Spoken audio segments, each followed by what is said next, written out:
Start. Good evening to all. మరి ఈరోజు PSCL company గురించి, రిఫండ్స్ గురించి పూర్తి సమాచారం అందించాలనే ఉద్దేశంతో ఈ యొక్క లైవ్ ప్రోగ్రామ్ ఏర్పాటు చేయడం జరిగింది.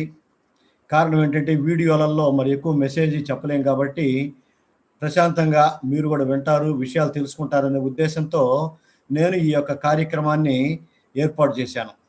సో కొంత లేట్ అయినా కానీ దయచేసి అందరూ వినండి. ఎందుకంటే దీని గురించి మన జూనియర్లకు చెప్పాలి, కస్టమర్లకు చెప్పాలి కాబట్టి పూర్తిగా మీకు అవగాహన ఉంటే బాగుంటుందనే ఉద్దేశంతో ఈ యొక్క లైవ్ ప్రోగ్రామ్ని నేను ఏర్పాటు చేయడం జరిగింది. మొట్టమొదటిగా అసలు పిఎస్సిఎల్ కంపెనీ అంటే ఏంటి, దాని గురించి ఒక్క నిమిషం మీతో చెప్పి ఫర్దర్గా మనం ప్రొసీడ్ అవుదాం. ఈ పిఎస్సిఎల్ కంపెనీ అనేది ఒక రియల్ ఎస్టేట్ వ్యాపారం అండి.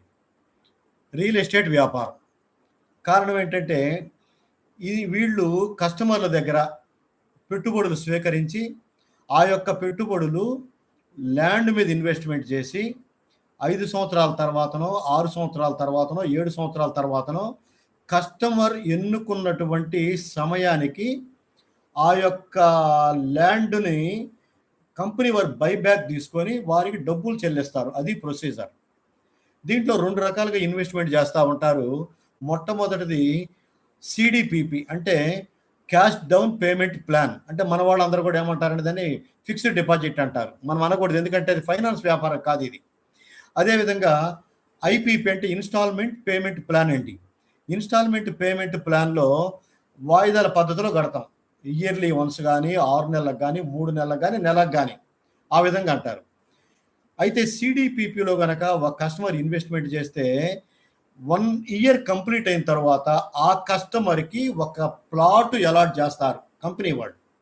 ఎక్కడ ఉంటుంది ఏంటి అనేది తర్వాత వాళ్ళ లెటర్ ద్వారా వస్తుంది. మీకు పలానా ఏరియాలో ఇన్ని గజాలు అంటే మనం తీసుకున్నటువంటి ఇన్వెస్ట్ చేసిన అమౌంట్ని బట్టి చేస్తారు. ఆ యొక్క ల్యాండ్ని మన పేరు రిజిస్టర్ అయితే చేయరు, అలాట్మెంట్ చేస్తారు. మన తీసుకున్న కాల పరిమితి అయ్యే ముందు ఒకవేళ కస్టమర్ కనుక ల్యాండ్ కావాలి అనుకుంటే 1 ఇయర్ బిఫోర్గా కంపెనీ వారికి లెటర్ పెడితే ల్యాండ్ ఇస్తారు. లేదా మనం జాయిన్ అయిన రోజు ఎంతైతే ఎస్టిమేటెడ్ వాల్యూ వేస్తాడో ఆ అమౌంట్ మనకి మెచ్యూరిటీ డేట్ రోజు మనకు సబ్మిట్ ఇచ్చేస్తాడు. అదే కనుక ఇన్స్టాల్మెంట్ పేమెంట్ ప్లాన్ అయితే 3 సంవత్సరాలు కంప్లీట్గా కట్టిన తరువాత వాళ్ళకి ల్యాండ్ అలాట్మెంట్ చేస్తాడు. అదేవిధంగా మెచ్యూరిటీ డేట్ కన్నా ముందు 1 ఇయర్గా మనకు కావాలంటే రిజిస్ట్రేషన్ చేసుకున్న ఆప్షన్ కూడా ఉందంటారు. కానీ ఎక్కడ ఇస్తాడో తెలియదు కాబట్టి అందరూ కూడా అమౌంట్స్ తీసుకుంటా ఉంటారు. ఆ యొక్క మెచ్యూరిటీ డేట్ రోజు మళ్ళీ మనం బాండ్ కనుక కంపెనీలో సబ్మిట్ చేస్తే వాళ్ళు అమౌంట్ మొత్తం కూడా కస్టమర్కి పేమెంట్ చేస్తారు. కాబట్టి భూమి కోసం పెట్టుబడి పెడుతున్నాం, నిర్ణయించిన టైం ప్రకారం తిరిగి ఎంత ఇస్తున్నాం. ఉదాహరణకి 1 లక్ష రూపాయలు కనుక ఈ కంపెనీలో ఇన్వెస్ట్మెంట్ చేసి ఉన్నట్లయితే 6 సంవత్సరాల తర్వాత 2 లక్షల రూపాయలు తిరిగి ఇచ్చేవాడు. అది కంపెనీ యొక్క ప్రాసెస్. సో ఇది రియల్ ఎస్టేట్ బిజినెస్. అయితే మరి ఈ కంపెనీ దాదాపుగా 1996 ఇప్పుడు స్టార్ట్ అయింది, అప్పటి నుంచి నడుస్తూ ఉంది. మరి ప్రాబ్లం ఎక్కడ వచ్చింది ఏంటంటే ఈ యొక్క కంపెనీలన్నీ కూడా సెబీ వాళ్ళ కంట్రోల్లో ఉంటాయండి. సెబీ వాళ్ళ కంట్రోల్లో ఉంటాయి. అయితే సెబీ వాళ్ళు ఏమన్నారంటే ఈ కంపెనీని మీరు ఈ తరహా వ్యాపారం చేయొద్దు, మీరు బిజినెస్ స్టాప్ చేయండి అని అడిగారు. ఈ తరహా బిజినెస్ చేయొద్దు, మీరు బిజినెస్ స్టాప్ చేయండి అని చెప్పి 22/8/2014లో కంపెనీకి ఒక నోటీస్ ఇచ్చారు. మీరు బిజినెస్ చేయడానికి వీలు లేదు అని చెప్పి వాళ్ళు నోటీస్ పంపించారు. మరి నోటీస్ పంపించినప్పుడు వాళ్ళని కంపెనీ వాళ్ళు అనుసరించాలి. లేదు వాడు చేసినటువంటి ఆ యొక్క నోటీస్ కనుక ఇర్రెగ్యులర్ అయినట్లయితే వీళ్ళు అప్పీల్ వెళ్ళొచ్చు. ఉదాహరణకి ఏదైనా ఒక రైతుకి ఒక పొలం పాస్బుక్ ఉంది, ఆ పాస్బుక్ నీది కాదు, నీ పాస్బుక్ని రద్దు చేస్తున్నాం అని ఏదైనా నోటీస్ పంపిస్తే ఏం చేస్తారు వాళ్ళు, ఆ రైతు ఏం చేస్తాడంటే ఆర్డీఓ గారి దగ్గర అప్పీల్కి వెళ్తాడు. ఆర్డీఓ గారి దగ్గర ఆ తర్వాత జాయింట్ కలెక్టర్ దగ్గరికి వెళ్తారు. అదేవిధంగా సెబీ కంట్రోల్లో ఉన్నటువంటి కంపెనీలకి సెబీ వారు ఏదైనా నోటీస్ పంపించినప్పుడు వీళ్ళు ఏం చేయాలంటే శాట్ అని ఒకటి ఉంటుందండి, సెక్యూరిటీస్ అప్పీలేట్ ట్రిబ్యునల్ అంటారు దీన్ని, దానికి అప్పీల్కి వెళ్ళాలి. ఈ విధంగా మరి సెబీ వాడు బిజినెస్ స్టాప్ చేయమన్నారు. మరి మేము చేస్తున్నటువంటి బిజినెస్ ఇది. వాడు మా మీద చేసినటువంటి యొక్క అభియోగం ఏంటంటే, మేము ఇన్వెస్ట్‌మెంట్ స్కీమ్స్ వ్యాపారం చేస్తున్నాము అని అంటున్నారు. కానీ మా యొక్క వ్యాపారం మాత్రం అది కాదు అని అప్పీల్‌కెళ్లారండి. శాట్‌లోకెళ్లారు. ఆ శాట్ వాళ్ళు ఏం చేశారంటే, వాళ్ళు కూడా వారి యొక్క ఆర్డర్‌ని సెబీ ఇచ్చినటువంటి ఆర్డర్‌ని వాళ్ళు కూడా మరి బలపరచడం జరిగింది. ఆ యొక్క సెబీ ఆర్డర్‌ని కూడా వాళ్ళు బలపరచడం జరిగింది. అంటే సెబీ వాళ్ళు ఏదైతే మీకు నోటీస్ పంపించారో ఆ యొక్క దానినే వాళ్ళు సమర్థించారు. సమర్థిస్తూ మీరు బిజినెస్ స్టాప్ చేయాల్సిందని చెప్పడం జరిగింది. అప్పుడు మన కంపెనీ వాళ్ళు పిఎస్సిఎల్ కంపెనీ వాళ్ళు ఏం చేశారంటే సుప్రీం కోర్టులో అప్పీల్ దాఖలు చేయడం జరిగింది. Civil appeal number 13301/2015 civil appeal number 13301 అంటే 13,301/2015 అంటే 2015 సంవత్సరంలో అప్పీల్ను దాఖలు చేశారు. శాట్ వాళ్ళు ఎప్పుడు ఆర్డర్ డిస్మిస్ చేశారు? 2015 ఆగస్టులో డిస్మిస్ చేశారు. 12/8/2015 డిస్మిస్ చేయడం జరిగింది. దాని మీద అప్పీల్ వెళ్ళారు. ఆ అప్పీల్లో సుప్రీంకోర్టు వారు ఏమన్నారంటే అప్పీల్ ఇప్పటికీ పెండింగ్ ఉందండి. దాని మీద పూర్తి జడ్జిమెంట్ అయితే రాలా. కానీ ఏమన్నారంటే సెబీ వాళ్ళకు ఒక డైరెక్షన్ ఇచ్చారు. ఏంటి ఆ డైరెక్షన్ అంటే, మీరు ఒక కమిటీని ఏర్పాటు చేయండి. కమిటీని ఏర్పాటు చేసి ఆ కమిటీ ద్వారా పిఎస్సిఎల్కి సంబంధించినటువంటి ఆస్తులను అమ్మి ముందు ప్రజలకు డబ్బులు చెల్లించండి అని ఒక ఆర్డర్ ఇచ్చారు. Interim order. ఆ ఆర్డర్ జారీ చేయడం జరిగింది. ఎప్పుడది? ఫిబ్రవరి నెల 2వ తారీఖు 2016 సంవత్సరంలో ఒక ఆర్డర్ జారీ చేశారు. ఆ ఆర్డర్ ప్రకారం కంపెనీకి ఉన్నటువంటి ప్రాపర్టీస్ మొత్తం కూడా అప్పుడు సిబిఐ వాళ్ళ కంట్రోల్లో ఉన్నాయి. ఎందుకంటే దాని గురించి ఎంక్వైరీ చేస్తున్నారు. ఎంక్వైరీ చేస్తూ వాళ్ళ కంట్రోల్లో ఉంది కాబట్టి వారు ఏం చేశారంటే ఆ సిబిఐ వాళ్ళ దగ్గర ఉన్నటువంటి రికార్డులు మొత్తం కూడా కమిటీకి హ్యాండ్ ఓవర్ చేయమన్నారు. కమిటీ వాళ్ళకి ఏం చెప్పారు? మీరు ఒక కమిటీని ఏర్పాటు చేయండి. ఆ కమిటీ వ్యక్తులు పిఎస్సిఎల్కి సంబంధించినటువంటి ఆస్తులను అమ్మి వచ్చిన ప్రతిఫలాలను దానిలో ఎవరైతే ఇన్వెస్ట్మెంట్ చేశారో ఇన్వెస్ట్మెంట్ చేసిన వారికి చెల్లింపులు జరపమని చెప్పి ఆ యొక్క ఇంటీరియం ఆర్డర్లో మెన్షన్ చేయడం జరిగింది. ఇంటీరియం ఆర్డర్లో పెట్టారు. ఆ ఆర్డర్ ప్రకారంగా వాళ్ళు ఏం చేశారంటే ఒక కమిటీని ఏర్పాటు చేశారు. దాన్ని లోధా కమిటీ అంటాం. ఆ కమిటీకి చైర్మన్గా retired chief justice of India mister justice RM Lodha వారు చైర్మన్గా ఉన్నారు. ఆ చైర్మన్ కాకుండా ఇంకా 3 సభ్యులు ఉన్నారు. వారు ఎవరంటే Anantha Narayan Gopalakrishna SEBI member, whole time member అంటాయి. అదేవిధంగా మిస్టర్ బిరాంచి నారాయణ్ సాహు, ఆయన ఈడీ సెబీలో ఒక మెంబరు, ఆయన ఒక మెంబర్గా పెట్టారు. అదేవిధంగా miss Yami Menon general manager GM గారు, ఆమె నోడల్ ఆఫీసర్గా దీనికి పెట్టడం జరిగింది. అదే మనం నోడల్ ఆఫీసర్ అనుకుంటా ఉంటాం కదా, ఆమెమో నోడల్ ఆఫీసర్ గారు, బిరాంచి నారాయణ గారేమో 1 ఆఫ్ ది మెంబర్, అనంత నారాయణ గోపాలకృష్ణ గారు కూడా ఒక మెంబరు. దానికి చైర్మన్ వచ్చేసి లోధా కమిటీ వారు. ఆ విధంగా మరి లోధా కమిటీ అని ఒక కమిటీని ఏర్పాటు చేశారు సెబీ వాళ్ళు. ఎందుకు ఏర్పాటు చేశారు? వాళ్ళు పిఎస్సిఎల్కి సంబంధించినటువంటి ఆస్తులను అమ్మి వచ్చినటువంటి ప్రతిఫలాలను దీంట్లో ఇన్వెస్ట్మెంట్ చేసినటువంటి ఇన్వెస్టర్లకి చెల్లించమని ఆర్డర్ జారీ చేసి ఉన్నారు. ఆ తరువాత ఇక కమిటీ ఏర్పాటైన తర్వాత వాళ్ళు 2 రకాల పనులు పెట్టుకోవడం జరిగింది. ఒకటి, సిబిఐ వారి హ్యాండ్ ఓవర్లో ఉన్నటువంటి ప్రాపర్టీలు మొత్తం వాళ్ళు రిసీవ్ చేసుకున్నారు. కమిటీ వాళ్ళు అదొక పని. ఒకటి, ప్రాపర్టీస్ని వాళ్ళు హ్యాండ్ ఓవర్ చేసుకోవటం. రెండవది, ప్రాపర్టీలను అమ్మాలి. అమ్మి వచ్చిన ప్రతిఫలాలని కస్టమర్లకి చెల్లించాలి. అది వారు తీసుకున్నటువంటి ఆ పని. అయితే వారు ఏం చేశారంటే మొట్టమొదటిగా సిబిఐ వాళ్ళ దగ్గర నుంచి డాక్యుమెంట్స్ తీసుకోవడం జరిగింది. ఆ డాక్యుమెంట్స్ ఏంటంటే మొత్తం 23 రాష్ట్రాల్లో 193 దేశాలలో ఉన్నటువంటి ఆస్తులు అవన్నీ కూడా. ఆస్తులు మొత్తం కూడా ఎన్ని డాక్యుమెంట్స్ ఉన్నాయంటే 29,088 డాక్యుమెంట్స్ అండి. 29,088 డాక్యుమెంట్స్ని వారు తీసుకొని ఆ డాక్యుమెంట్స్ మొత్తం కూడా అప్లోడ్ చేయాలి, కంప్యూటర్లో డిజిటలైజేషన్ చేయాలి. ఎందుకంటే మరి ప్రతి డాక్యుమెంట్ తీయాలి, చదవడం చాలా ఇబ్బందిగా ఉంటుంది కాబట్టి ఆ డాక్యుమెంట్ని డిజిటలైజేషన్ చేస్తూ రోజుకు ఒక 50 డాక్యుమెంట్లు చేయగలిగేవాడు, అంతకంటే ఎక్కువ చేసేవాడు మాత్రం కాదండి. ఆ విధంగా మరి ఏప్రిల్లో 544, తర్వాత మే నెలలో 3,560, ఏప్రిల్, మే, జూన్, తర్వాత జూలై, ఆగస్టు, సెప్టెంబర్ లేదు అక్టోబర్ నెలల్లో కలిపి మొత్తం 28,088 డాక్యుమెంట్స్ని వాడు మొత్తం కంప్యూటరీకరణ చేసి వాటిని అమ్మకాలకు పెట్టడం జరిగింది. 2-3 విడతలుగా అమ్మకాలు పెట్టడం జరిగింది. అమ్మకాలు చేస్తూ వచ్చినటువంటి అమౌంట్ని, ఆ వచ్చినటువంటి అమౌంట్ మొత్తం కూడా ఇన్వెస్ట్మెంట్లకు ఇస్తున్నారు. ఇన్వెస్ట్ చేసినటువంటి కస్టమర్లకి డబ్బులు పే చేస్తున్నారు. అయితే ఆ పే చేయటం అనేది ఎలా జరుగుతుంది ఒకసారి మనం ఆలోచించినట్లయితే విడతలుగా చేశారండి వాళ్ళు. మొట్టమొదట 2,500 రూపాయల లోపు ఎంతమంది కస్టమర్లు అయితే ఉన్నారో వాళ్ళందరినీ లిస్ట్ అవుట్ చేసి వారికి చెల్లింపులు జరిపారు. తర్వాత 5,000 రూపాయలు ఆ విధంగా చెల్లింపులు ఎలా జరిపారంటే చూడండి, ఇదంతా కూడా నేను సెబీ వెబ్సైట్లో తీసిన ఇన్ఫర్మేషన్. లోధా కమిటీ వారు సుప్రీంకోర్టుకి సమర్పిస్తున్నటువంటి రిపోర్ట్లు అండి ఇవన్నీ కూడా రిపోర్ట్లు. అదేవిధంగా ఈ రిపోర్ట్లు నేను గ్యాదర్ చేసి మీ అందరికీ తెలియజేస్తున్నాను. నేనేదో ఓన్గా చెప్తున్నటువంటిది మాత్రం కాదు.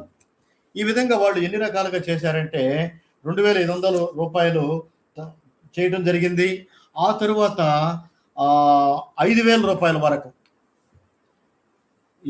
జనవరి 2020లో 5,000 రూపాయల వరకు చేశారు. ఆ తర్వాత 7,000 వరకు చేశారు. ఆగస్టు 20 నుంచి అక్టోబర్ 20 దాకా 7,000 రూపాయలు. అదేవిధంగా 2021 సంవత్సరం జనవరి నెల నుంచి మార్చి 3వ తారీఖు లోపు 10,000 రూపాయలు ఉన్న వాళ్ళకి చేశారు. ఆ తరువాత నవంబర్ 22 నుంచి జనవరి 23 వరకు 15,000 రూపాయలు లోబడి చేశారు. ఆ తర్వాత 2023 జూన్ నుంచి సెప్టెంబర్ వరకు 17,000 రూపాయల వరకు చేయటం జరిగిందండి. ఆ తరువాత 2024 సంవత్సరం 1వ నెల అంటే జనవరి నెల 5వ తారీఖు నుంచి 24/1/2024 వరకు 19,000 వరకు చేశారు. అంటే మొత్తం 2,500, 5,000, 7,000, 10,000, తర్వాత 15,000, 17,000, 19,000 ఈ విధంగా చేశారు. చేస్తూ ఏమంటున్నారంటే మీరు కొంతమంది అప్లికేషన్స్లో కంప్లీట్గా లేవు, కొన్ని లోపాలు ఉన్నాయి. ఆ లోపాలు ఉన్నటువంటి వారికి డబ్బులు మేము చెల్లించటం లేదు. కాబట్టి ఆ లోపాలు సరి చేసుకోవటం కోసం మీకు ఒక అవకాశం ఇస్తున్నామని చెప్పి విండో ఓపెన్ చేసి ఉంచడం జరిగింది. 4 పర్యాయాలు ఇచ్చారండి. 4 పర్యాయాలుగా విండో ఓపెన్ చేసి పెట్టారు. ఆ టైంలో ఎవరెవరికైతే డబ్బులు పడలేదన్నారో, ఎవరెవరికైతే ప్రాబ్లం చూపిస్తుందో వాళ్ళందరూ కూడా ఆ యొక్క వెబ్సైట్లో విండోలోకి వెళ్ళి ఓపెన్ చేసుకున్నారు. బ్యాంక్ అకౌంట్ సరిగా లేని వాళ్ళు బ్యాంక్ అకౌంట్లు చేసుకున్నారు, పేరు తప్పుబడినటువంటి వాడు చేసుకున్నారు. వాళ్ళందరూ కూడా మళ్ళీ పేమెంట్స్ అనేవి జరిగినాయి. అయితే ఆ యొక్క లోపాలలో ప్రధానంగా 2 లోపాలు ఉన్నాయండి. ఒకటి, ల్యాండ్ అలాట్ అయిందా అని అడిగినటువంటి కాలంలో మరి చాలామంది తెలియక ఎస్ అని పెట్టారు, వాళ్ళకి హోల్డ్లో పెట్టారు. కంపెనీ వాళ్ళు సమాచారం ఇచ్చారుగా కమిటీ వాళ్ళకి. ఆ కమిటీ సమాచారం ఇచ్చిన దాని ప్రకారంగా ఎవరెవరికి ల్యాండ్స్ అలాట్ అయిందో ఆ లిస్ట్ కూడా వాళ్ళకి ఇవ్వటం జరిగింది. అంటే వాళ్ళ అమౌంట్స్ కూడా హోల్డ్లో పెట్టడం జరిగింది. ఎస్ అని పెట్టిన వాళ్ళకి హోల్డ్లో పెట్టారు. కంపెనీ ఇచ్చిన డేటా ప్రకారం ల్యాండ్ అలాట్ అయిన వాళ్ళకు కూడా హోల్డ్లో ఉంచడం జరిగింది. ఆ విధంగా 9,000 రూపాయల వరకు చెల్లింపులు జరిగినాయండి. ఎప్పుడులోగా చెల్లింపులు జరిగినాయి? 9,000 రూపాయల లోపు వరకు మరి లాస్ట్ ఇయర్ డిసెంబర్ వరకు 9,000 జరిగినాయి. ఆ తర్వాత 30,000 కూడా పేమెంట్లు చేయటం జరిగింది, 30,000. ఆ తర్వాత మొన్న 26వ తారీఖు నాటికి 2026 సంవత్సరం మార్చి నాటికి 2026 సంవత్సరం మార్చి నాటికి టోటల్గా 35,74,401 మందికి చెల్లింపులు జరిపారండి. 26 సంవత్సరం మార్చి నెల నాటికి టోటల్గా పేమెంట్ చెల్లించినటువంటి వ్యక్తులు 35,74,401 మందికి మొత్తం 3,720.67 కోట్ల రూపాయలు చెల్లించారు. ఇన్ఫర్మేషన్ ప్రకారం 3,720.67 కోట్లు చెల్లించడం జరిగింది. సో ఇప్పుడు వరకు చెల్లించినటువంటి పెట్టుబడులు 3,720.67 కోట్లు. డబ్బులు చెల్లించినటువంటి కస్టమర్ల సంఖ్య 35,74,401. అది చెల్లింపులు జరిగింది. అయితే ఇప్పుడు మనకున్నటువంటి ప్రాబ్లం ఏంటంటే, చాలామంది చేసామండి, మరి మాకైతే డబ్బులు తిరిగి రావటం లేదు, డబ్బులు రావటంలా, రకరకాల కారణాలు ఉన్నాయి. మరి ఆ కారణాలన్నీ ఎప్పుడు రెక్టిఫై చేస్తారు? గతంలో ఎడిట్ ఆప్షన్ ఇచ్చారు కదా, ఇప్పుడు కూడా ఎడిట్ ఆప్షన్ ఇస్తారా అనేది ఒకటి. కొన్ని సమస్యలు ఉన్నాయి. ఆ సమస్యలు ఏంటంటే, ప్రధానంగా మనకు ఉన్నటువంటి సమస్యలు కనుక మనం చూసినట్లయితే, ఒకటి ల్యాండ్కి ఎస్ అని పెట్టడం నంబర్ 1. సెకండ్ కనుక తీసుకున్నట్లయితే land allotted as per data, company ఇచ్చినటువంటి సమాచారం ప్రకారం ఎవరికైతే ల్యాండ్ అలాట్ అయినాయో వాళ్ళవి కూడా ప్రక్కన పెట్టారు. అదేవిధంగా బ్యాంక్ అకౌంట్ తప్పు ఉన్న వాళ్ళకు కూడా అమౌంట్స్ పడలేదు. నేమ్ టాలీ కాల, కొంతమందికి పేర్లు టాలీ కాల, పాన్ కార్డుకి బ్యాంక్ అకౌంట్కి డిఫరెన్స్ ఉంది. లేదా పిఎస్ఎల్ రిజిస్ట్రేషన్ సర్టిఫికేట్ ఉన్న పేరు బ్యాంక్ అకౌంట్ డిఫరెన్స్ ఉంది, వాళ్ళకు కూడా అమౌంట్ అనేది కాలేదండి. అదేవిధంగా ఇల్లిజిబుల్ ఆఫ్ అప్లికేషన్లు క్లియర్గా లేని వాళ్ళని కూడా ప్రక్కన పెట్టడం జరిగింది. అయితే ఎడిట్ ఆప్షన్ ఇచ్చిన తర్వాత మనం బ్యాంక్ అకౌంట్ సరి చేసుకోవచ్చు, నేమ్ టాలీగా సరి చేసుకోవచ్చు, అప్లికేషన్ క్లారిటీ లేకపోతే మళ్ళీ అప్లోడ్ చేసుకోవచ్చు. ఎడిట్ ఆప్షన్ ఇచ్చిన దాని ఎందుకంటే గతంలో చేశారు. అయితే ఈ ఎస్ అనే దానికి ల్యాండ్ అలాట్ అయిన దానికి మాత్రం కంపెనీ వాడు హోల్డ్లో ఉంచారు. దాని విషయమై నేను ఇప్పటికీ ఆ లోదా కమిటీ వారికి 3 సార్లు మెయిల్ పెట్టానండి. మెయిల్ పెట్టినప్పుడల్లా వాడు సమాధానం ఇచ్చారు. ఏమని ఇచ్చారు? అవన్నీ కూడా మేము హోల్డ్లో ఉంచాము, దాని మీద క్లారిటీ కోసం ఉంచాము, తర్వాత లేటర్ స్టేజ్లో మేము చెల్లింపులు జరుపుతామని చెప్పడం జరిగింది. రీసెంట్గా లాస్ట్ మంత్ కూడా నేను మళ్ళీ మెయిల్ ఒకటి పెట్టానండి. ఆ మెయిల్ కూడా మళ్ళీ సమాధానం వచ్చింది, అవన్నీ హోల్డ్లో ఉంచాం, ఎస్ అని పెట్టినవి, తరువాత వాటిని కూడా పరిశీలిస్తామని పెట్టడం జరిగింది. మరి యొక్క యూట్యూబ్ ఛానల్ రూల్స్ ప్రకారంగా ఒక కంపెనీకి సంబంధించిన మెయిల్స్ మనం చదువుకోవటమే కానీ అప్లోడ్ అనేది చేయకూడదని చెప్పి రూల్స్ ఉన్నట్టుగా నాకు అవగాహన ఉంది. కాబట్టి నేను మీకు క్లియర్గా పెట్టడం లేదు. తర్వాత మీ అందరికి కూడా ఏ మెసేజ్ వచ్చిందో వీడియో చేసినప్పుడు మీకు మెసేజ్ అయితే నేను చూపిస్తాను. కాబట్టి మరి ఆ ప్రాబ్లమ్స్ ఎలా సాల్వ్ అవుతాయి? ఎస్ అనేది ల్యాండ్ అలాట్ అయినాయి, వాళ్ళు వచ్చిన తర్వాత చేస్తారు. మిగిలినటువంటి ప్రాబ్లమ్స్ ఎందుకు వచ్చినాయి ఏంటి అని కనుక చూసినట్లయితే, ఒకటి బ్యాంక్ అకౌంట్ సరిగా లేదు అని కొంతమందికి వస్తుందండి. బ్యాంక్ అలాట్మెంట్ సరిగా లేకపోతే మనం ఏం చేయాలి?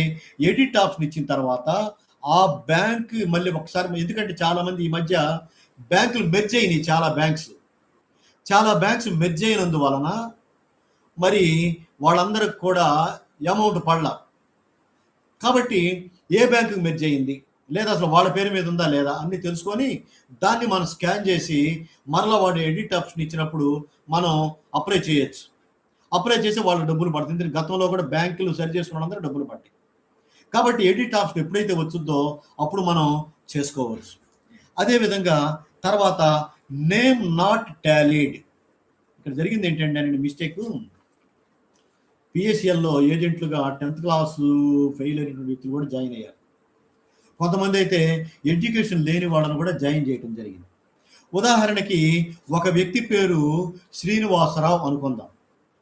ఆ ఊర్లో అందరూ శ్రీను అని పిలుస్తారు.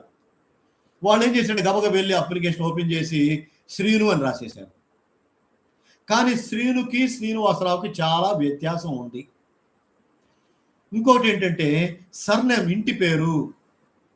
సపోజ్ నాదెండ్ల అనుకుందాం, ఒక ఎగ్జాంపుల్ ఏనండి, నాదెండ్ల శ్రీనివాసరావు. వాళ్ళు ఏం చేశారు? ఎన్ శ్రీను అని పెట్టారు. బ్యాంకులో చూస్తేనేమో నాదెండ్ల శ్రీనివాసరావు అని ఉంది, పిఎస్ఎల్ బాండ్లోను ఎన్ శ్రీను అని ఉంది. కాబట్టి ఈ రెండు కూడా టాలీ కావటం లేదు. నిన్న ఒక మిత్రుడు అడిగాడు నన్ను, ఏమండి బాండ్లు ఏ పేరుంటే ఆ పేరుకి ఇవ్వచ్చు కదా, ఎందుకండి ఇదంతా అని అన్నారు. ఒక రిటైర్డ్ చీఫ్ జస్టిస్ గారు చైర్మన్గా ఉన్నటువంటి ఒక కమిటీలో ఎట్లా పడితే అట్లా ఎవరండి, వాళ్ళు పూర్తిగా క్లారిటీ తీసుకొని ఆ వ్యక్తిని కన్ఫామ్ చేసుకుంటేనే డబ్బులు ఇస్తారు. ఎవరికి పడితే వాళ్ళకి డబ్బులు వేస్తే అసలు వాడు వచ్చాడు, రేపు నా డబ్బులు వేయండి అని చెప్పి అడుగుతాడు. అందుకని చెప్పి క్లారిటీ తీసుకున్న తర్వాత సాటిస్ఫై అయిన తర్వాత మాత్రం డబ్బులు ఇవ్వటం జరుగుద్ది. ఆ విధంగా నేమ్స్ టాలీ గల కొంతమంది వారి కూడా ప్రక్కన పెట్టడం అనేది జరిగింది. కాబట్టి ఈ ఎప్పుడైతే మనకి ఎడిట్ ఆప్షన్ వస్తుందో, ఎడిట్ ఆప్షన్ వచ్చిన వెంటనే నేను ప్రత్యేకంగా ఏ విధంగా ఎడిట్ చేయాలి, ఏ విధంగా అప్లోడ్ చేయాలో తప్పనిసరిగా మీ అందరూ కూడా వీడియో రిలీజ్ చేస్తా. కారణం ఏంటంటే గతంలో అందరూ అప్లికేషన్లు పెట్టారు, ఆ రోజు నేను వీడియో ఛానల్ లేదు, నేనేమి కూడా అప్లోడ్ చేయలే. ఫోన్లు చేస్తే మాత్రం ఈ విధంగా పెట్టండి అని చెప్పి అనేవాడిని, వాళ్ళు ఆ విధంగా పెడతా ఉన్నారు. కానీ ఈ యొక్క రిజల్ట్ వచ్చిన తర్వాత అబ్జర్వ్ చేస్తే చాలా మంది కూడా అప్లికేషన్ తప్పు రాయటం, సరైన గైడ్లైన్స్ లేకనే రాశారండి.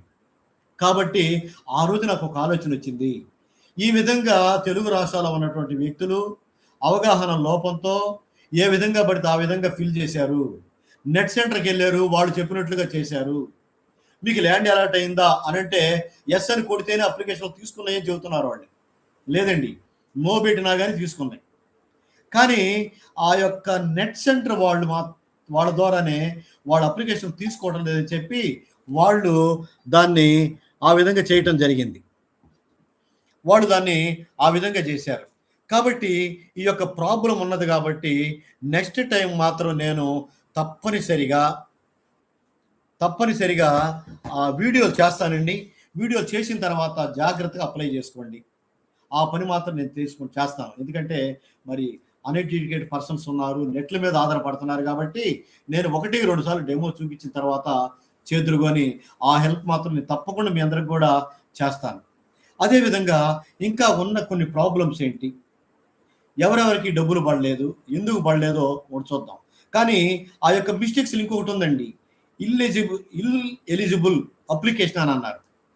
అదేంటి, అప్లికేషన్ క్లారిటీ లేదంట, స్కాన్ చేయడంలో పొరపాటు అయ్యి ఉండొచ్చు, లేదా వాళ్ళు కొన్ని ఫార్మేట్ చెప్పారు, ఈ ఫార్మేట్లో పెట్టండి, ఈ ఫార్మేట్లో పెట్టండి అన్నారు, ఆ ఫార్మేట్లో పెట్టి ఉండకపోవచ్చు. లేదు, కొంతమంది ఏం చేశారంటే బ్రాంచుల్లో సబ్మిట్ చేసి జిరాక్స్ కూడా స్కాన్ చేసి పెట్టారట. మొన్న నాకు ఒక జూనియర్ ఫోన్ చేశాడు, అంటే మేము బ్రాంచ్లో ఇచ్చాము, ఒరిజినల్ లేదు, అందువలన జిరాక్స్ కాపీని స్కాన్ చేసి పెట్టాము, మాకు డబ్బులు పడలేదు అన్నారు. చూడండి, జిరాక్స్ కాపీని స్కాన్ చేసి పెడితే డబ్బులు పడవండి, ఎలా పడతాయి? కాబట్టి వాళ్ళవి కూడా లోపాలు, అది కూడా ఒక లోపమే. కాబట్టి ఆ లోపాలు మొత్తం సరి చేసుకునే అవకాశం వచ్చినప్పుడు మనం తప్పకుండా చేద్దాం. మరి ల్యాండ్ అలాట్మెంట్ ఎస్ అనే దాని మీద, ల్యాండ్ అలాట్ అయిన వాటి గురించి మరి కమిటీ వాళ్ళే దానికి ఒక కన్క్లూజన్కి వచ్చిన తర్వాత అవి పే చేస్తారు. ఎందుకంటే లేటర్ చూస్తానని చెప్పడం జరిగింది. కాబట్టి ఆ అమౌంట్స్ కూడా ఆ విధంగా దాంట్లో చెల్లింపులు రావడమే జరుగుతున్నాయి. అయితే లోదా కమిటీ వారు మరి చాలా సిస్టమ్ అండి అది. ఎందుకంటే ఒక డాక్యుమెంట్స్ని కంప్యూటరైజ్ చేయడానికే దాదాపు 8 నెలలు పట్టింది. ఇది ప్రతి పేజీ చేయాలి. కాబట్టి మెచ్యూరిటీస్ కూడా విడతలుగా సిస్టమేటిక్గా ఇచ్చుకుంటూ వస్తున్నారు. మరి మేమైతే ఊహించలేదు, 19 తర్వాత 20,000 25,000 ఇస్తారనుకున్నాం, కానీ ఒకేసారి 30,000 దాకా ఇచ్చాడు. ఆ తర్వాత 2 లక్షల వాళ్ళకి, 4 లక్షల వాళ్ళకి, 10 లక్షల వాళ్ళకి కూడా పడ్డాయి. అయితే మీరు అనొచ్చు, ఏమంటే 10 లక్షల వాళ్ళంటే సిడిపిపై ఉంటుంది కదా, వాళ్ళకి ల్యాండ్ అలాట్ కాలేదా? కాకపోవచ్చు, ఎందుకంటే 1 ఇయర్ కంప్లీట్ అయినాక ల్యాండ్ అలాట్ అయ్యేది. కాబట్టి వాళ్ళు 2014 ముందు బ్రాంచ్లు క్లోజ్ చేసే ముందుగా కట్టుకొని ఉంటారు. కాబట్టి వాళ్ళకి ఆ అమౌంట్స్ అనేవి రావటం జరిగింది. 1 ఇయర్ దాటిన వాళ్ళందరూ కూడా ల్యాండ్ అలాట్ అయి ఉంటుంది. మాకు ల్యాండ్ అలాట్ కాలేదండి, మాకు లెటర్ రాలేదండి అంటున్నారు. 1 ఇయర్ దాటితే ఆటోమేటిక్గా ల్యాండ్ అలాట్ అయి ఉంటుంది. వాళ్ళకి మాత్రం పెండింగ్ పడ్డాయి. క్లారిటీ వచ్చిన తర్వాత కంపల్సరీగా పేమెంట్స్ అనేవి ఇస్తారు. అయితే ఇంకా ప్రధానంగా ఉన్నటువంటి కొన్ని సమస్యలు ఏంటంటే, దయచేసి అబ్జర్వ్ చేయండి. చాలామంది అడుగుతున్నారు, ఏమండి మేము 40,000 కట్టాము, మాకు 5,000 పడ్డాయి. మేము 66,000 కట్టామండి, 12,000 పడ్డాయి. అదేంటి సార్ అని చెప్పి అడుగుతున్నారు. ఇక్కడ మనం చేసినట్టు మరొక మిస్టేక్ ఏంటంటే, కంపెనీ లోదా కమిటీ వారు క్లియర్‌గా ఇచ్చారండి. ఏమని ఇచ్చారు? మీ దగ్గర ఎన్నైతే రిసిప్ట్‌లు ఉన్నాయో రిసిప్ట్‌లు మొత్తం అప్‌లోడ్ చేయండి. First receipt certificate bond. రెండో ఇన్‌స్టాల్‌మెంట్ నుంచి చివరి ఇన్‌స్టాల్‌మెంట్ దాకా 60 నెలలైతే 60 రిసిప్ట్‌లు ఉంటాయి. 66 నెలలైతే 66 ఉంటాయి. 4 ఇన్‌స్టాల్‌మెంట్ కడితే 4 ఉంటాయి.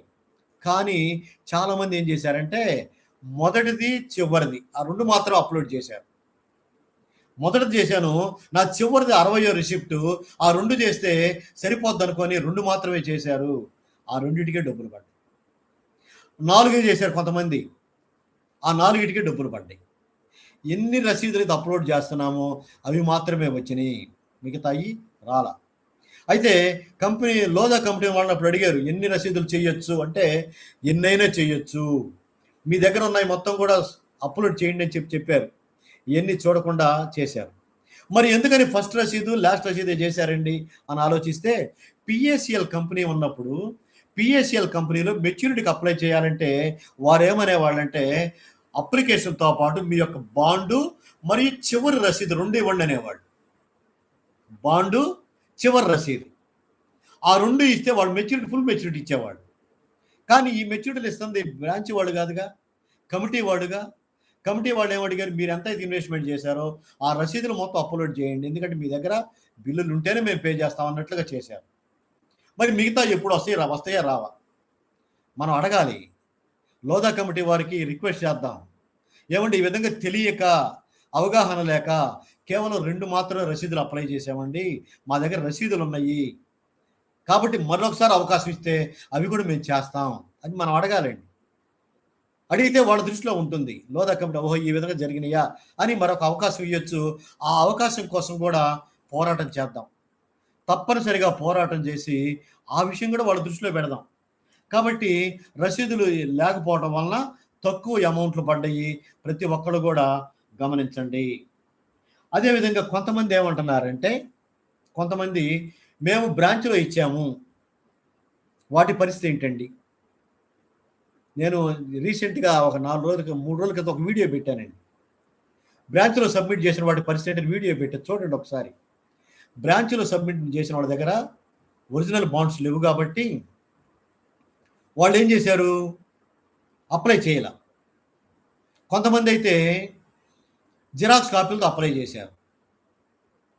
కొంతమందికి బ్రాంచ్‌లో సబ్మిట్ చేసిన వాళ్ళకి ఎక్నాలెడ్జ్‌మెంట్ ఇచ్చారు. ఆ ఎక్నాలెడ్జ్‌మెంట్‌లో కూడా సబ్మిట్ చేశారు. అయన్నీ కూడా కమిటీ వాళ్ళు యాక్సెప్ట్ చేయలేదండి. దానిని గురించి కూడా మనం చెప్పే మీ అందరికి కూడా నోడల్ ఆఫీసర్ గారికి మెయిల్ పెట్టండి.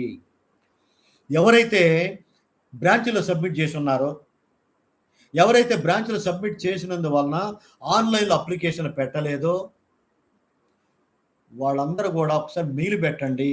ఎందుకంటే స్పందిస్తున్నారు నోడల్ ఆఫీసర్ గారు. మనం ఏ సమస్య వచ్చి మనం మెయిల్ పెట్టినా కానీ దానికి సమాధానం ఇస్తున్నారండి వాళ్ళు. అందుకని చెప్పి మెయిల్‌లు పెట్టండి అని చెప్పాను. మళ్ళీ వెంటనే నాకు చేస్తున్నారు, మెసేజ్‌లు పెడుతున్నారు. మెయిల్ ఎలా పెట్టాలో చెప్పండి సార్. ఏం పెట్టాలో చెప్పండి సార్ అని మళ్ళీ రాస్తున్నారు. మీకు అవకాశం ఉంటే దయచేసి ఎవరన్నా కొంచెం చదువుకున్న వ్యక్తుల దగ్గరికెళ్ళి మెయిల్ ఎలా పెట్టాలో నేర్చుకోండి. ఎందుకంటే మీ యొక్క మెయిల్ ఐడీ నుంచి పంపించాలి. మెయిల్ ఐడీ లేదా క్రియేట్ చేసుకోండి. ఎలా ఒక సారాంశం ఏంటి? నేను బ్రాంచ్‌లో నా అప్లికేషన్ సబ్మిట్ చేశాను. మీరు ఆన్‌లైన్‌లో అప్లికేషన్ తీసుకునే సమయానికి మా దగ్గర ఒరిజినల్ బాండ్ లేదు. అందువలన మేము అప్లై చేయలేకపోయాము. సబ్జెక్ట్ దగ్గర మన రిజిస్టర్డ్ సర్టిఫికేట్ నంబర్ రాయండి. U175 అని ఉంటుంది చూసారా? ఆ నంబర్ మెన్షన్ చేయండి రిఫరెన్స్ దగ్గర. అట్లా ఒక లెటర్ తయారు చేసి మెయిల్ చేయండి వాలంటరీగా ఎవరికి వాళ్ళు. అవకాశం ఉంటే నేను కూడా ఒకసారి ఏ విధంగా ఒక ఫార్మేట్ తయారు చేసి పెడతాను. దాని ప్రకారమైన మెయిల్స్ మీరు చేయాల్సిందే అక్కడ. ఫార్మేట్ ఎట్లా చేయాలో కూడా నేను తయారు చేసి మీకు ఈసారి వీడియోలో చూపిస్తాను. దాని ప్రకారంగా మెయిల్స్ పెట్టండి. ఎందుకంటే వాళ్ళ దృష్టిలో మనం పెట్టాల్సినటువంటి బాధ్యత ఉన్నది. కాబట్టి వాళ్ళ దృష్టిలో పెడదాం. ఆ విధంగా నోడల్ ఆఫీసర్ గారికి మనం మెసేజ్‌లు పెడదాం. పెడితే వారు వాటిని కూడా పరిశీలించడం జరుగుతుంది. అదేవిధంగా ఇందాక ఒక విషయం కూడా చెప్పాను మీకు ఏదో మెయిల్ పెడదామని. ఆ విషయం కూడా మరి మెయిల్ పెట్టండి. పెడితే ముందుకు రావడానికి అవకాశాలున్నాయి. కాబట్టి బ్రాంచీల్లో చేసినటువంటి వాళ్ళకు కూడా ఎడిట్ ఆప్షన్ ఇచ్చిన తర్వాత, వారికి కూడా అవకాశం ఇచ్చిన తర్వాత, మనం ఎలా అప్లోడ్ చేయాలో అప్పుడు కూడా నేను నోటిఫికేషన్ చేసి వీడియో చేసి మీకు పెడతాను. అప్పుడు చేసుకుందాం ఆ విషయం కూడా. అదేవిధంగా ఇంకా ఎట్లా ఉంది, కొంతమంది అప్లై చేయలేదంట. అని మాకు తెలియదండి, నేను ఎందుకని అప్లికేషన్ పెట్టలేదని కొంతమంది చెప్తున్నారు. అంటే వాళ్ళ యొక్క ఏజెంట్తో టచ్లో లేరు, అర్థమైపోయింది. ఆ ఏజెంట్తో కనుక టచ్లో ఉన్నట్లయితే గ్యారంటీగా వాడు చెప్పేవాడు అప్లికేషన్ పెట్టుకోండి అయ్యా అని. ఒకటి, కస్టమర్ ఏజెంట్తో టచ్లో లేకపోవటం ఒకటి రీజన్ అయితే, ఏజెంట్లు ఆ కస్టమర్లు అడగాలి, వాళ్ళు తెలియజెప్పాలి. ఎందుకంటే కస్టమర్లు రైతులు ఉంటారు, కూలి పని చేసుకునే వాళ్ళు ఉంటారు, వాళ్ళకి అవగాహన ఉండదండి. ఏజెంట్లకు మనం తిరిగి ఏ విధంగా అయితే డబ్బులు కట్టించామో అదే విధంగా వాళ్ళకి మనం ఎప్పటికప్పుడు విషయాలు తెలియజేస్తూ ఈ విధంగా అప్లికేషన్ పెట్టండి అని చెప్పి వాళ్ళే బాండ్లు తీసుకొని వాళ్ళకి నెట్ సెంటర్లో కూర్చొని అప్లికేషన్ పెట్టుకోవాలి. నేను ఆ టైంలో కూడా చెప్పానండి, నెట్ సెంటర్కి వెళ్తే డబ్బులు అవుతున్నాయి, కాబట్టి ప్రతి ఏరియాలో కూడా ఎవరైనా ఒక చదువుకున్న వ్యక్తి, కంప్యూటర్ నాలెడ్జ్ ఉన్న వ్యక్తులు కనుక ముందుకు వచ్చి నేను సర్వీస్ చేస్తానని ముందుకు వచ్చినట్లయితే వాళ్ళ ద్వారా అప్లికేషన్ పెట్టుకోవచ్చు అని చెప్పి చెప్పడం జరిగింది. కాబట్టి వాళ్ళ బాధ్యత, ఏజెంట్ చెప్పాల్సిన బాధ్యత ఏజెంట్ది, ఏజెంట్ని అడగాల్సిన బాధ్యత కస్టమర్ది. మరి అవగాహన లేక అప్లికేషన్ అయితే పెట్టుకోవాలా. కంపెనీ వాళ్ళు 3 నెలల టైం ఇచ్చారు అప్లై చేసుకోండి అని. ఆ తర్వాత మళ్ళీ 3 నెలలు ఎక్స్టెండ్ చేశారు మళ్ళీ. అంటే టోటల్గా 6 నెలల సమయం ఇచ్చినప్పటికి కూడా అప్లికేషన్ పెట్టుకోలేదు అంటే సార్ ఆలోచించండి ప్లీజ్. దయచేసి ఈసారి అవకాశం వచ్చినప్పుడు మాత్రం ప్రతి ఒక్కరు అప్లికేషన్ పెట్టుకోండి. అప్లికేషన్ పెట్టుకుంటేనే మీకు అవకాశం ఉంటుంది. కాబట్టి ఈసారి అవకాశం వచ్చినప్పుడు నేను చెప్తాను, ఆ విధంగా అప్లై చేయండి. అదేవిధంగా కొంతమంది నామినీస్ ఉన్నారండి, వాళ్ళ పరిస్థితి ఏంటి అని అన్నారు. ఈ ప్రశ్నలన్నిటికి కూడా అండి, మనం ఏ వెబ్సైట్లోనైతే మనం వెరిఫికేషన్ చేస్తున్నామో దాంట్లో FAQ అని ఒక కాలం ఉంటుంది చూడండి. FAQ మొన్న వీడియోలో కూడా పెట్టాను నేను. ఆ FAQ మీద క్లిక్ చేస్తే హిందీ, ఇంగ్లీష్ 2 ఉంటుంది. ఆ ఇంగ్లీష్ మీద క్లిక్ చేద్దాం, చేస్తే ఓపెన్ అవుతాయి. మొత్తం 32 ప్రశ్నలు ఉన్నాయి దాంట్లో. ఇవన్నీ నామినీ అయితే ఏం చేయాలి, పాన్ కార్డ్ లేకపోతే ఏం చేయాలి, బ్రాంచీలో సబ్మిట్ చేసిన వాళ్ళ పరిస్థితి ఏంటి, చనిపోయిన వాళ్ళ పరిస్థితి ఏంటి, నాకు వివాహం అయింది మరి నా ఇంటి పేరు మారింది నేనేం చేయాలి, రకరకాల ప్రశ్నలు 32 ప్రశ్నలు ఉన్నాయండి. ఆ 32 ప్రశ్నలు డౌన్లోడ్ చేసుకొని ఈ విధంగా ఒక బుక్లెట్ చేసుకోండి ప్లీజ్. అయితే మాకు ఇంగ్లీష్ రాదండి, ఇంగ్లీష్ రాకపోయినా మొత్తం సెలెక్ట్ చేసి గూగుల్ ట్రాన్స్లేట్ చేయండి ప్లీజ్. గూగుల్ వాళ్ళు ఉన్నారు ఈరోజు, గూగుల్ ట్రాన్స్లేషన్ చేసిన మొత్తం తెలుగులోకి వస్తుంది. ఆ విధంగా అర్థం చేసుకోండి. వాటన్నిటికి కూడా సమాధానాలు అక్కడ గ్యారెంటీగా మనకు సమాధానాలని దొరుకుతాయి. కాబట్టి వాళ్ళు కూడా ఆ విధంగా చేయాల్సింది. తర్వాత మెయిల్ ఎవరికి పెట్టాలి, నేను గత వీడియోలో చూపించాను క్లియర్గా. Nodal officer PACL@sebi.gov.in. చూడండి, ఎందుకంటే నేను లాస్ట్ వీడియోలో పెట్టానండి, ఎలా స్టేటస్ ఎలా చెక్ చేసుకోవాలో వీడియో చెప్పాను.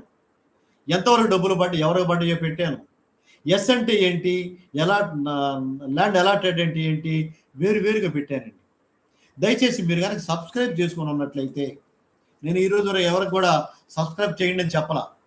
ఎందుకు చెప్తున్నానంటే సబ్స్క్రైబ్ చేసుకుంటే మీకు నోటిఫికేషన్ వస్తాయి ఏది పెట్టినా. దాంట్లో అప్లోడ్ చేసిన ప్రతి వీడియో దాంట్లో ఉంటుంది. ఆ వీడియో కనుక చూసినట్లయితే ఏ విధంగా చెక్ చేయాలో కూడా తెలుస్తుంది. చాలామంది ఈ రోజు కూడా నాకు మెసేజ్ ఎలా వచ్చిందండి, దాని అర్థం ఏంటండి అని అడుగుతున్నారు. దాని అర్థం ఏంటి లేదండి, ఒక 4 మోడల్స్ మీకు గతంలో చెప్పాను, ఈ విధంగా వస్తే ఇలా ఉంటుంది, ఈ విధంగా వస్తే ఎలా ఉంటుందని. అదేంటంటే, ఒకటి, bank account provided by you is not in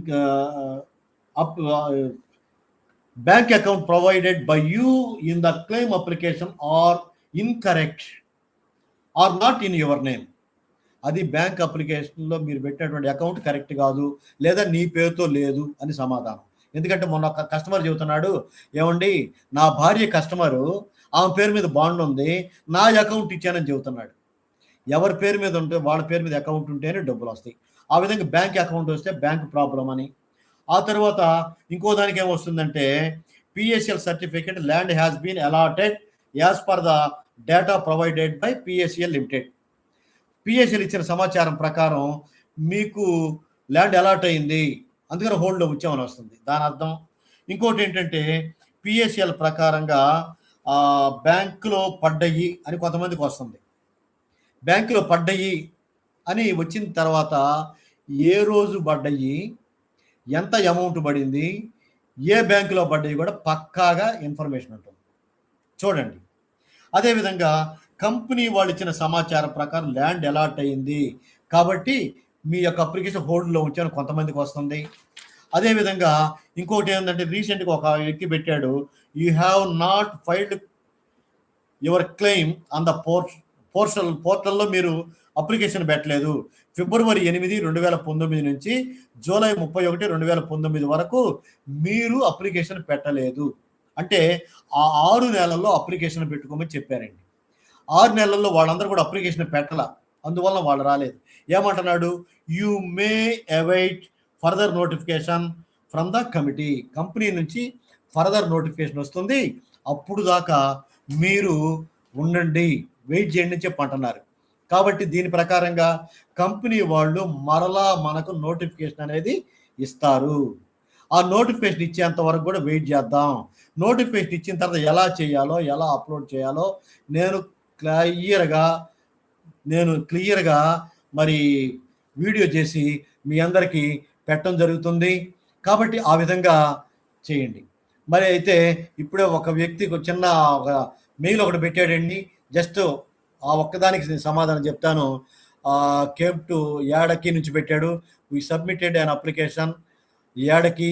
CI police called him and told him to go to court with his seniors and juniors. If you go to court your problem will be resolved. ఒక CI గారు చెప్పారంట, మీరు స్టేషన్కి వెళ్ళండి, కోర్టుకి వెళ్ళండి అని చెప్పారంట. ఆల్రెడీ కోర్టులో నడుస్తుందండి. సుప్రీంకోర్టు వారి యొక్క పర్యవేక్షణలోనే వారి కమిటీయే ఈ యొక్క ప్రాసెస్ అంతా జరిపిస్తుంది. కాబట్టి సుప్రీంకోర్టు ద్వారానే జరుగుతుంది. లోధా కమిటీ వారు కూడా ప్రతి విషయాన్ని సుప్రీంకోర్టుకు తెలియజేస్తున్నారు. ఆల్రెడీ కోర్టు పరిధిలో ఉన్నది ఇది. కాబట్టి మీకు ఎలాంటి ప్రాబ్లమ్స్ లేవు, మనం ప్రత్యేక కోర్టుకు వెళ్ళాల్సినటువంటి అవసరం లేదు, కమిటీ వాళ్ళు చేస్తున్నారు.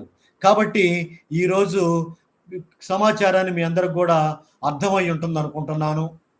మీతో ఎప్పుడు కూడా నేను టచ్లో ఉంటాను. మీ యొక్క మెసేజ్లు పెడితే నేను క్లారిటీ చెప్తున్నాను. కాబట్టి ప్రతి ఒక్కరు కూడా ఓపిక్గా ఏజెంట్లుగా ఉన్నవాళ్ళు తర్వాత కస్టమర్లతో మాట్లాడండి. ఎవరైనా పోలీస్ స్టేషన్లో కేసులు లాంటివి పెడితే మీరు చేయాల్సింది ఏంటంటే ఈ జడ్జిమెంట్ ఒకటి ప్రింట్ తీసుకోండి, అప్డేట్గా వచ్చిన ఇన్ఫర్మేషన్ ప్రింట్ తీసుకొని వారికి చూపించండి.